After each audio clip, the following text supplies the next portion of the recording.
Welcome to Words on the Outside with Laura Bynum. This reading is of Grenada native Tobias Buckell's short story, Toy Planes. This New York Times bestselling author considers his work Caribbean-inspired near-future fiction. The authors Tobias notes as his luminaries include Arthur C. Clarke, William Gibson, Bruce Sterling, Pat Cadigan, and Octavia Butler.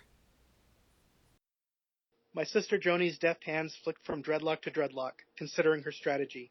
"You always leaving," she said, flicking the razor on, and suddenly I'm 5, chasing her with a kite made from plastic bags and twigs, shouting that I was going to fly away from her one day. "I'm sorry. Please, let's just get this done." I'd waited long enough. I'd grown out my dreads because I wanted to remember who I was and where I'd come from, even as I began to lose my Caribbean accent. But the rocket plane's sponsor wanted them cut. It would be a disaster for a helmet not to have a proper seal in an emergency. Explosive decompression was not something a soda company wanted to be associated with in their customer's mind. It was insulting that they assumed we couldn't keep the craft sealed, but we needed their money. The locks had become enough a part of me that I winced when the clippers bit into them, groaned, and yet another piece of me fell away. Later on, I hung onto a looped handle swinging from the roof of a bus as a driver rocketed me down the dirt road from Joni's. My sister had found a nice house out in the country, a nice concrete house with a basement opening up into a sloped garden on the side of a steep hill. She taught math at a school a few miles away, an open-shuttered building, and this would have been my future, too, if I hadn't have been so intent on getting off the rock. The islands always called back to their children. We hit asphalt, potholes, and passed cane fields with machete-wielding laborers hacking away at the sugarcane, sweat-drenched shirts knotted around their waists. It was hot. My skin stuck to the plastic-covered seats. The driver leaned into a turn and looked back. "I'm going to ask you something," he said, and I really wished the back seats had seat belts. "Sure," I said. "All that money you spending," he said, "you don't think it's better spent on getting better roads?" He dodged a pothole. "Or more school funding?" Colorful red and yellow houses on stilts dotted the steep, lush green mountainside as I looked out of the tinted windows.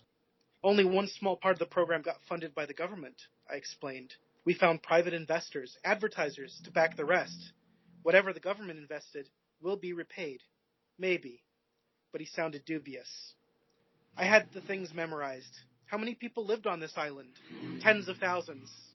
Most of our food was imported, leaving us dependent on other food-producing nations, all of whom used satellites to track their farming. What spin-off technologies might come out of studying recycling in space? Why wait for other nations to get to it first? Research always produced good things for the people who engaged in it. But I was tired of arguing for this and talking to the press. I only had sound bites for him, the same ones I'd given the media, who treated us all like kids trying to do something all grown up. The market surrounded me in a riot of color and fresh fruit and the smells of fish and of Sunday church ladies, all dressed up in their best bright floral patterns. And there was the noise of hundreds of people constantly bargaining over things like the price of yams. Teenagers stood around the corners with friends, linemen. I wandered around looking for something, as we needed to fill the craft with enough extra weight to simulate a passenger, and we still had a few extra ounces to add. I found a small toy stall, and standing in front of it, I was 5 years old again, with no money and a piece of scrap metal in the triangular shape of a space plane. I would pretend it was just like the real-life ones I'd read about in the books donated to the school after the hurricane. And at night, when the power would sometimes flicker out, I would go out and stand on the porch and look at the bright lights and wish I were up there. Today, the stall had a small bottle hammered over with soda can metal, with triangular welded-on wings, and a cone on the back, just like a rocket. It was painted over in yellow, black, and green, and of course, I bought it. The rest of that day was a blur. Getting to the field involved running the press. Yes, I'd cut my hair for safety reasons. Yes, I thought this was a good use of our money. Not just first world nations deserve space. It was there for everyone. There were photos of me that day getting aboard the tiny rocket plane with a small brown package under my arm. The giant balloon platform the rocket plane hung under swung in the salty island breeze. Not too far away, the waves hit the sand of the beach. Inside, suited up, with the hatch closed, everything became electronic. It was the cheapest way to get to orbit.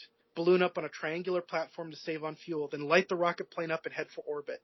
We'd scavenged balloons and material from several companies, one about to go out of business. The plane chassis had once been used by a Chinese corporation during trials, and the guidance systems were, of course, all open source. Online betting parlors had our odds at 50%. We weren't even the first to try this, but we were the first island.